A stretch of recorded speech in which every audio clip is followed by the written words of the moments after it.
Grandma continued with the narration of the Ramayana. Listen, Unni. When Ravana heard that his son had been killed, he fell down in a swoon. When he regained consciousness, he started lamenting, "My son! How can I bear this sorrow? Why should I go on living? Oh, my son!" Then he began to roar with anger. Sita was the sole reason for his misfortunes. Only if he killed her would his anger abate. He ran to the Ashoka grove where Sita Devi was sitting. When she saw him coming, red with fury, she began chanting, "Ram, Ram, Ram, Ram, Ram." Among the Rakshasas guarding her, there were a few who were pure-hearted. One of these good Rakshasas warned Ravana, "O Lord, do not kill a woman now. It will make you infamous and bring terrible misfortune upon you.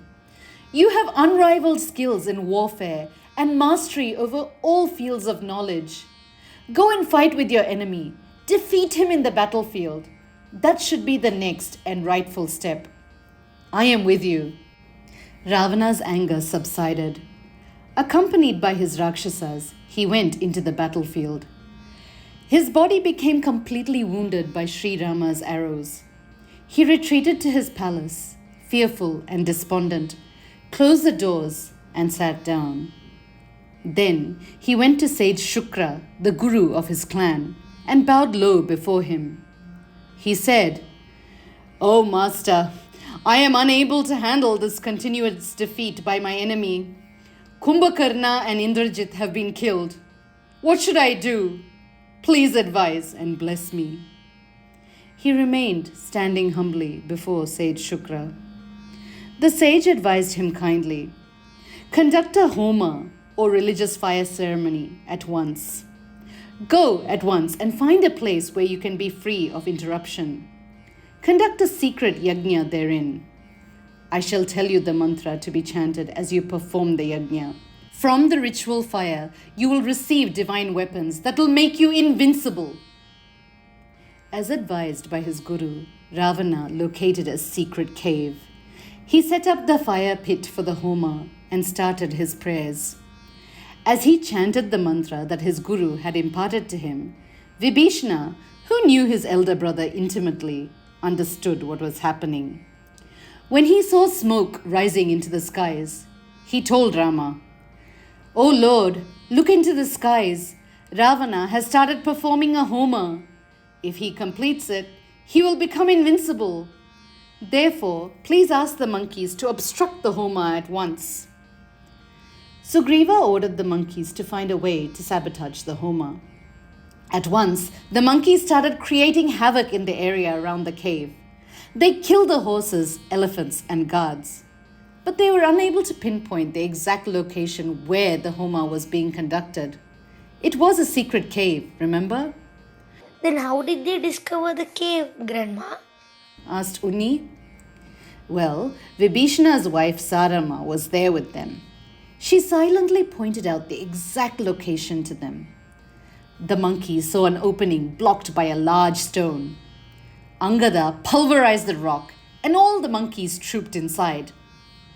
Unni, I needn't tell you the damage that a tribe of rampaging monkeys can cause. They killed the servants, poured all the sacred items stored for performing the Homa into the fire, and started hitting, biting, and scratching Ravana. Hanuman snatched the ladle used to pour ghee into the sacrificial fire from Ravana's hand. Still, Ravana sat unmoved, deep in meditation, his mind set upon winning the war. When they saw that Ravana sat unmoved in the midst of all this chaos, the monkeys caught hold of Mandodari, Ravana's wife. They snatched the ornaments from her body and started to rip her garments. In fear, Mandodari shouted to Ravana, "O Lord of Lanka, don't you see the monkeys harming me? How can you sit unmoved? What sin have I committed to be thus insulted?" Unable to bear the cries of his wife, Ravana jumped up and rushed towards the monkeys. They released Mandodari and ran back to Rama. They informed him that they had disrupted Ravana and sabotaged the Homa. Ravana then told Mandodari, "Consider everything to be God's will. Wipe away the sadness from your heart. I am starting out for war.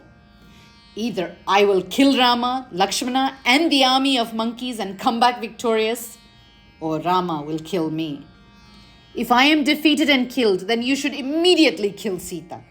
Then jump into the fire, abandon your body, and attain liberation." With great alarm, Mandodari said, "Do not think even for a minute that you will win the war. Sri Rama is the incarnation of Lord Narayana. I understand he was born to kill you.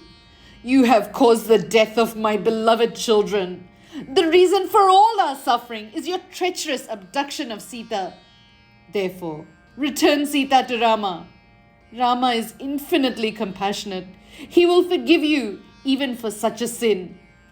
Hand the country over to Vibhishana. Let us go and live in the forest, meditating in peace for the rest of our lives."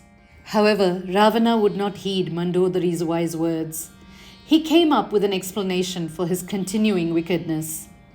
"It is not right to go and meditate in the forest when all our kin have been killed. Things might not turn out as we plan. Such is the law of nature. I am starting out to war. Know that if Sri Rama kills me, I shall reach his abode, Vaikunta." With great enthusiasm, Ravana set out to fight. Unni had a question. How could Ravana be joyful when going into battle? How could he even say that he would reach Rama's abode? That means he must have known that Rama was divine. Grandma nodded in agreement. At some level, Ravana did understand the divinity of the Lord. Both Ravana and Kumbhakarna had been gatekeepers of Vishnu in his divine abode of Vaikunta. The gatekeepers, known as Jaya and Vijaya, felt like they had an important job standing guard for the Lord and had become very arrogant. Once, in a fit of self-importance, they blocked the entry of 4 great rishis who had arrived to meet the Lord.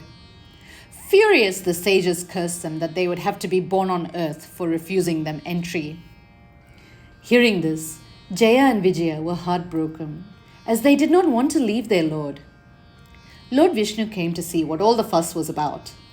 Knowing that the curse could not be revoked, the Lord asked Jaya and Vijaya to decide whether to take 7 births as his devotees or 3 as his enemies. Jaya and Vijaya immediately chose the 3 births, since it would mean that they could return to Vaikunta faster. This was the reason that they were born on earth as Kumbhakarna and Ravana. Though Ravana was arrogant, he knew at some level that his death would mean returning back to his divine position as Lord Vishnu's gatekeeper. Amma says, God will not reside where there are ego and selfishness. If these are there, God will move 1,000 feet away from us. He will come close if we call him sincerely. Just one moment is enough to jump into the well. The difficulty lies in climbing out. To lose God is easy, but to regain him is difficult. Let us learn from this not to ever entertain thoughts of selfishness and pride. Let us develop good qualities which will keep us close to the Lord forever.